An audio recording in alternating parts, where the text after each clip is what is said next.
Hey guys, welcome आप लोग का लेक्चर नंबर 3 में। इसमें हम सीखेंगे पाइथन वेरिएबल्स के बारे में कि पाइथन वेरिएबल्स क्या है। देखिए, सबसे पहले मैं अपना VS कोड पूरी तरह से स्टार्ट कर देता हूँ। देखिए, आपको यहाँ पे फाइल पे जाना है, यहाँ पे ओपन फोल्डर करना है और यहाँ पे मैंने ऑलरेडी एक फोल्डर क्रिएट किया है, तो मैं इस कोडिंग लेक्चर इस फोल्डर को सिलेक्ट कर लेता हूँ और ये हो गया। यहाँ पे मेरा फोल्डर शो हो रहा है। आप कोई भी फोल्डर क्रिएट करते हैं या फाइल क्रिएट करते हैं तो सब आपको इस एक्सप्लोरर एरिया में शो करेगा। यहाँ पे आपको 4 ऑप्शन दिख रहे हैं। पहला न्यू फाइल का, दूसरा न्यू फोल्डर का, आप यहाँ से फाइल क्रिएट कर सकते हैं, यहाँ से फोल्डर बना सकते हैं, इससे आप रिफ्रेश कर सकते हैं और यहाँ पे आप कोलैप्स कर सकते हैं। तो मैं यहाँ पे फाइल बना लेता हूँ, तो मैं फाइल का नाम रख देता हूँ lect3.py। देखिए, हम पाइथन की कोई भी फाइल क्रिएट करेंगे तो उसको .py एक्सटेंशन से ही सेव करेंगे, तभी वो पाइथन की फाइल क्रिएट होगी। तो मैं एंटर कर लेता हूँ। तो यहाँ पे फाइल आ चुके हैं और एक बार जरा मैं देख लूँ सब कुछ अच्छे से वर्क कर रहा है या नहीं। इंटेलिजेंस वर्क नहीं कर रहा, हाँ अब वर्क कर रहा है इंटेलिजेंस। और यहाँ पे मैं कुछ भी लिख लेता हूँ। मैंने लिखा हेलो और यहाँ से मैं इसको रन करा के देखता हूँ। हेलो आ गया, पूरी तरह से सब कुछ वर्क कर रहा है। तो हाँ, अब बात करते हैं पाइथन वेरिएबल्स के बारे में। देखिए, वेरिएबल्स क्या करता है? वेरिएबल्स डेटा को स्टोर करता है।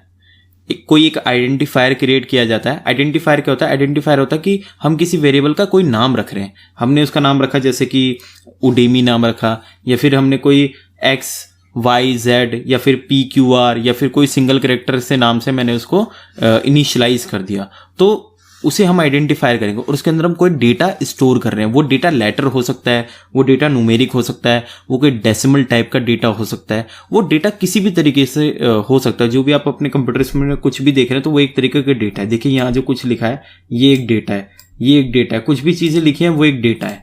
तो हम इस चीज़ को स्टोर करते हैं। वो कैसे करते हैं देखते हैं।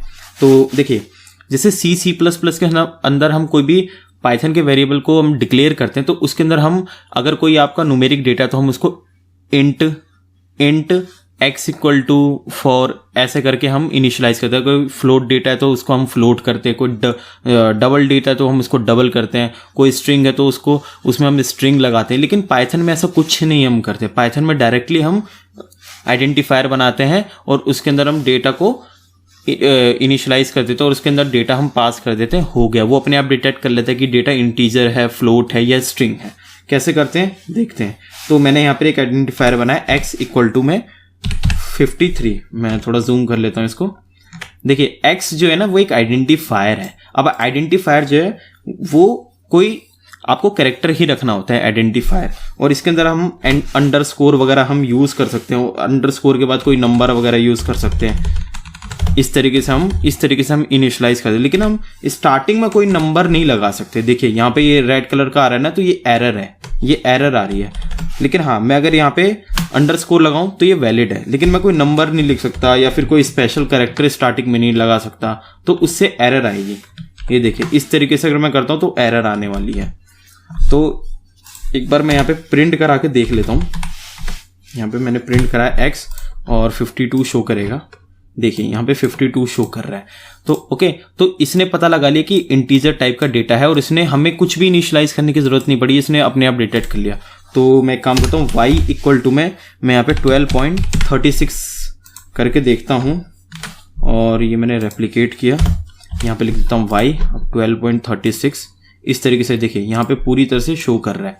अच्छा, तो देखिए, ये जो डेटा है ये है इंटीजर टाइप का डेटा और ये जो डेटा है वो है किस टाइप का डेटा? वो है फ्लोट टाइप का डेटा। अच्छा, पाइथन इन लाइंस को डिटेक्ट नहीं करेगा। ये जो मैंने हैश के बाद लगाई है ना, इन लाइन को ये एग्जीक्यूट नहीं करेगा। क्यों? क्योंकि ये कमेंट के अंदर आ जाता है। देखिए, कमेंट क्या होता है? कमेंट होता है कि हर वेरिएबल्स के अंदर कुछ चीजें होती हैं, कुछ हम लाइनें लिखते हैं जिसको हम रीड नहीं कराना चाहते। तो वो कंपाइल, देखिए कंपाइलर जब इस चीज को कंपाइल करेगा, वो पहली बात तो कंपाइल ही नहीं करने वाला। वो कंपाइल इसलिए नहीं करेगा क्योंकि ये वैलिड नहीं है। और यहाँ पे मैंने हैश लगा के इसको बता देगी जिसको आप कंपाइल मत करना, इसको रीड मत करना। अगर मैं इसी तरीके से छोड़ दूंगा तो ये एरर शो करता है। देखिए, मैं आपको रन करा के दिखाता हूँ, डेफिनेटली एरर शो करेगा ये। देखिए, यहाँ पे सिंटेक्स एरर शो कर रहा है। ये इस लाइन को रीड ना करे, इसके लिए मैं यहाँ पे हैश लगा देता हूँ तो ये कमेंट आ जाता है। और इसके बाद में इसमें चाहूँ तो कुछ भी मैं लिख सकता हूँ, कुछ भी। ये देखिए मैंने कुछ भी लिख दिया और ये इस चीज़ को रीड नहीं करेगा और मैं रन कराऊंगा सब कुछ परफेक्ट रन करेगा। देखिए सब कुछ परफेक्ट रन कर रहा है। ओके, इस तरीके से हम करेंगे। तो ये बात तो थी इंटीजर वैल्यू की। जो इंटीजर वो वैल्यूज होती है जो न्यूमेरिक होते हैं, जो 0 1 2 3 4 5 से लेके इस तरीके से जाते हैं, वो न्यूमेरिक होते हैं। फ्लोट टाइप का डेटा होता है जो पॉइंट जो डेसिमल टाइप के होते हैं ना, वो होते हैं फ्लोट टाइप के। एक और डेटा होता है, वो होता है स्ट्रिंग टाइप का डेटा। इसके अंदर मैंने लिख दिया उडेमी लिख दिया और मैं यहाँ पे पहले तो मैं रेप्लिकेट कर लेता हूँ प्रिंट को। यहाँ पे मैंने कर दिया Z और मैं इसको रन कराता हूँ। देखिए यहाँ पे उडेमी शो कर रहा है इस तरीके से। तो ये स्ट्रिंग टाइप का डेटा है। स्ट्रिंग टाइप का डेटा होता है, देखिए, जिसको हमें एज इट इज, जो हम डबल कोट्स के अंदर लिखते हैं। मुझे कोई डेटा, देखिए मुझे इसके अंदर डेटा न्यूमेरिक या कैरेक्टर्स या अल्फा कैरेक्टर किसी भी टाइप का मेरे को डेटा चाहिए होगा तो मैं डबल कोट्स के अंदर इसके अंदर शो करूंगा तो वो स्ट्रिंग के अंदर आ जाता है। कैसे? देखिए मैं इसके अंदर कुछ भी डालता हूँ, मैं स्पेशल कैरेक्टर्स वगैरह डालता हूँ, ये हर चीज़ रीड कर लेगा, ये कोई एरर थ्रो नहीं करेगा क्योंकि इसके लिए ये एक स्ट्रिंग हो गया पूरी तरह से। तो मैं रन करा के दिखाता हूँ। ये देखिए यहाँ पे पूरा का पूरा सब कुछ ही जा रहा है। एक चीज़ और, यहाँ पे जो स्ट्रिंग है, जैसे C++ जावा के अंदर क्या है कि हम कोई भी स्ट्रिंग हम इनिशियलाइज करते थे तो वहाँ पे हम स्ट्रिंग लगाते थे और डबल कोट्स के अंदर लिखते थे। यहाँ भी हम डबल कोट्स के अंदर लिखते हैं, लेकिन अगर आप यहाँ पे सिंगल कोट्स के अंदर भी लिखोगे तो भी कुछ गलत नहीं होगा। सिंगल कोट्स के अंदर भी आप लिखो तो भी ये बिल्कुल वैलिड होगा। लेकिन C++ में ऐसा नहीं होता था। अगर आप स्ट्रिंग को डबल कोट्स में ही लिखेंगे, लेकिन यहाँ पे कुछ नहीं, यहाँ पे डबल कोट सिंगल कोट्स आप जैसे मर्जी वैसे लिखो, नो प्रॉब्लम। देखिए यहाँ पे इस तरह की, देखिए पूरा शो हो गया अच्छे से। ओके, तो यहाँ पे ये बात थी। अब मैं जरा इसको हटा देता हूँ, इतना हटा देता। अच्छा देखिए मैं आपको एक चीज़ करके दिखाता हूँ। मैंने x की वैल्यू यहाँ पे लिख दी 77। ओके, और x की वैल्यू यहाँ पे मैंने दे दी 14.36। ये y भी हटा देता हूँ। और देखिए अब मैं यहाँ पे इसको प्रिंट कराता हूँ तो आपको क्या लगता है क्या प्रिंट होना चाहिए? यहाँ पे प्रिंट होगा 14.36। एक बार मैं पहले दिखा देता हूँ फिर बताता हूँ क्यों। देखिए 14.36 ये है। देखिए हम जो आखिरी में जो भी वैल्यू इनिशियलाइज कर देते हैं, देखिए ये एक वेरिएबल था, इसको पहले हमने 77 इनिशियलाइज किया, दूसरे में 14.36। तो पाइथन को, देखिए पाइथन एक इंटरप्रेटेड लैंग्वेज है तो ये लाइन बाय लाइन चीज़ों को एग्जीक्यूट करते जाता है। तो पाइथन ने सबसे पहले पहली लाइन एग्जीक्यूट की जिसके अंदर पता चला उसकी x की वैल्यू 77 है। दूसरी लाइन में उसने रीड किया, पता चला x की वैल्यू 14.36 है। अब नीचे प्रिंट करने को x बोल रहे हैं, यानी कि x की वैल्यू प्रिंट कीजिए। तो जो उसने लास्ट टाइम देखी होगी x की वैल्यू क्या थी वही उसको प्रिंट करेगा। तो आगे लास्ट टाइम क्या थी 14.36, ये इसी वैल्यू को ही प्रिंट करने वाला है। अगर मैं वापस से x की वैल्यू यहाँ पे 85 कर दूं तो अब 85 प्रिंट होगा क्योंकि आखिरी टाइम यही मैंने ये इनिशियलाइज किया 85। देखिए यहाँ पे 85 शो कर रहा है। ओके, इस तरीके से। अब टाइप कास्ट की बात कर लेते हैं कि टाइप कास्ट क्या होता है। देखिए x इक्वल टू में 50.23, y इक्वल टू में डबल कोट्स या सिंगल कोट जैसे भी आप लिख लें, इसके अंदर मैं लिख देता हूँ उडेमी, और z इक्वल टू में यहाँ पे लिख देता हूँ 2n। ओके, अब यहाँ पे मैं प्रिंट कर लेता हूँ और इसको मैं रेप्लिकेट कर देता हूँ 3 बार और यहाँ पे मैं लिख देता हूँ टाइप। ये मैं क्या कर रहा हूँ मैं अभी आप लोग को एक्सप्लेन करूँगा। यहाँ पे मैं लिख देता हूँ टाइप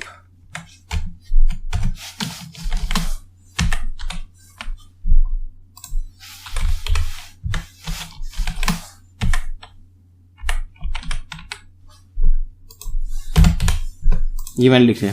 अच्छा ये मैंने किया क्या है, यहाँ पे लिखा है टाइप ऑफ एक्स, ऑफ नहीं है मतलब ये ब्रैकेट में, तो इसको बोलने का तरीका है type of X, type of Y, type of Z.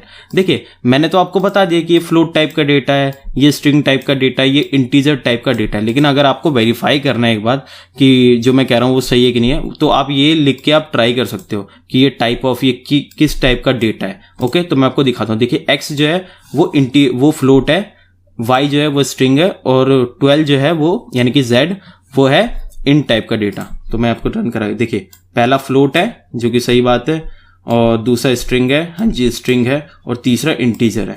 तो ये इंटीजर है यहाँ पे शो कर रहा है। ओके, ये एक मैं आपको एक छोटा सा एक्सपेरिमेंट और दिखाता हूँ। इसी z की वैल्यू को मैं चेंज करके दिखा लेता हूँ। यहाँ पे मैंने सिंगल कोट में करके दिखाता हूँ। चलो वैसे सिंगल कोट डबल कोट एक ही बात है। मैं यहाँ पे 12 लिखता हूँ, तो ये किस टाइप का डेटा है? आप कहेंगे कि इंटीजर टाइप का डेटा है, लेकिन मैं कहूँगा ये स्ट्रिंग टाइप का डेटा है। तो मैं रन करा के दिखाता हूँ आपको। ये देखिए यहाँ पे अभी भी str स्ट्रिंग ही दिखा रहा है। क्यों? क्योंकि ये देखिए मैंने आपको बताया था डबल कोट्स के अंदर हम कुछ भी स्पेशल कैरेक्टर्स तक भी अगर हम डाल देंगे तो वो स्ट्रिंग के अंदर ही आता है, अभी भी ये स्ट्रिंग ही शो करेगा। अगर मैं इसको डबल कोट से हटा दूं तो एरर थ्रो करने वाला है। ये देखिए यहाँ पे एरर थ्रो कर रहा है ये। क्यों? क्योंकि इसके लिए ये किसी भी टाइप का डेटा नहीं है, लेकिन अगर मैं इसको डबल कोट्स के अंदर अगर डाल देता हूं तो इसके लिए स्ट्रिंग टाइप का डेटा बन जाता है। तो अगर डबल कोट्स के अंदर कुछ भी हो तो वो स्ट्रिंग टाइप का डेटा है। आंख बंद करके आप इस पर भरोसा कीजिए। ओके अच्छा, अब हम थोड़ा कास्टिंग की बात कर लेते हैं, यानी कि एक टाइप को दूसरे टाइप के अंदर कास्ट करना। जैसे कि स्ट्रिंग को मैंने कास्ट कर दिया, स्ट्रिंग को मैंने इंटीजर में चेंज कर दिया, इंटीजर को स्ट्रिंग में चेंज कर दिया, फ्लोट को मैंने इंटीजर में चेंज कर दिया, इंटीजर को फ्लोट में चेंज कर दिया। इसलिए मतलब इन सारे वैल्यूज की अदला बदली करनी है हमको। कैसे करेंगे देखते हैं। x इक्वल टू मैंने यहाँ पे लिख दिया str स्ट्रिंग, इसके अंदर मैंने क्या दे दिया, इसके अंदर मैंने दे दिया 23। ओके एग्जाम्पल के तौर पे y इक्वल टू मैंने यहाँ पे फ्लोट लिखा और इसके अंदर मैंने दे दिया 40। ओके अब z इक्वल टू में मैंने यहाँ पे दे दिया इंट और यहाँ पे मैंने दे दिया 56.23। ओके अब मैं यहाँ पे प्रिंट कर लेता हूँ और इसको मैं रेप्लिकेट कर लेता हूँ। यहाँ पे भी लिखा मैंने x, यहाँ पे लिखा y, यहाँ पे लिखा z।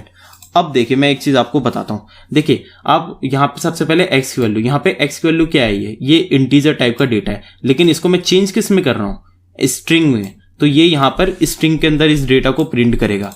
ये किस टाइप का डेटा है, इंटीजर टाइप का डेटा है। इसको मैं चेंज किस में कर रहा हूँ, इसको मैं फ्लोट में कर रहा हूँ। और ये यहाँ पे किस टाइप का डेटा है, फ्लोट का है। तो इसको मैं क्या कर रहा हूँ, इंटीजर कर रहा हूँ। तो इसका रिजल्ट क्या देखने को मिलेगा, देखिए ये जो है ये तो 23 ही होगा, ये जो है वो 40.0 शो करेगा और ये जो है ये आपको सिर्फ और सिर्फ 56 शो करेगा, क्योंकि ये इंटीजर है। इंटीजर कभी पॉइंट में नहीं होता और फ्लोट हमेशा पॉइंट में जाएगा, इसीलिए इसमें शो करेगा।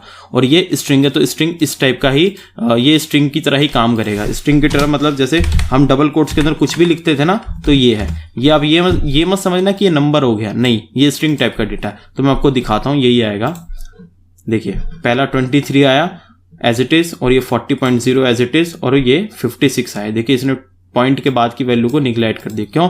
क्योंकि इंटीजर पॉइंट में होता ही नहीं है, ये तो नॉर्मल होता है। ओके पॉइंट से पहले की वैल्यू होती है। इसी तरीके से ओके तो इस तरीके से हम टाइप कास्ट करते हैं। और हाँ एक चीज और आप लोग को मैं बता देता हूँ, मल्टी वैल्यू असाइन कैसे करते हैं पाइथन के अंदर। देखिए C++ और बाकी जो पुरानी प्रोग्रामिंग लैंग्वेज थी उसके अंदर हम मल्टी वैल्यू असाइन नहीं कर पाते थे, लेकिन इसके अंदर हम मल्टी वैल्यू असाइन कर सकते हैं, वो भी इजीली। कैसे दिखाता हूँ।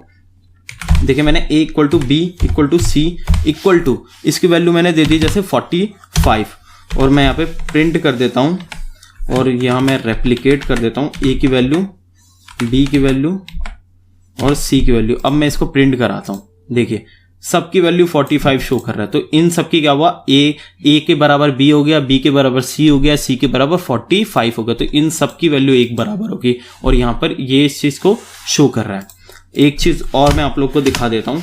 यहाँ पे मैंने क्या किया, आप इस अच्छा देखिए जैसे a b c की वैल्यू मैंने इन सबको 45 कर दी, लेकिन मैं चाहता हूँ कि a की वैल्यू अलग हो, b की वैल्यू अलग हो और c की वैल्यू अलग हो। तो ये कैसे कर सकते हैं, ये देखिए जैसे मैंने यहाँ पे लिखा x, y, z और इक्वल टू मैंने यहाँ पे डाल दिया 12।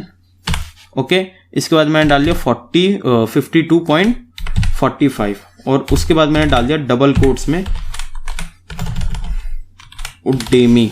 ओके तो अब मैं यहाँ पे प्रिंट कराता हूँ और रेप्लिकेट कर देता हूँ इन सबको x, y और z। अब देखिए यहाँ पे जो x की वैल्यू वो दिखाएगा 12 और y की वैल्यू 52.45 और z की वैल्यू उडेमी यहाँ पे शो करने वाला है। ये रिस्पेक्टफुली इन सबको ले लेगा। ओके दिखाता हूँ मैं आपको।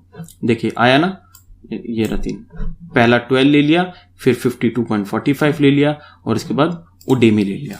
तो इस तरीके से हम पाइथन के अंदर हमने ये सारे वेरिएबल्स को देखा। ओके तो आज के लिए सिर्फ इतना ही।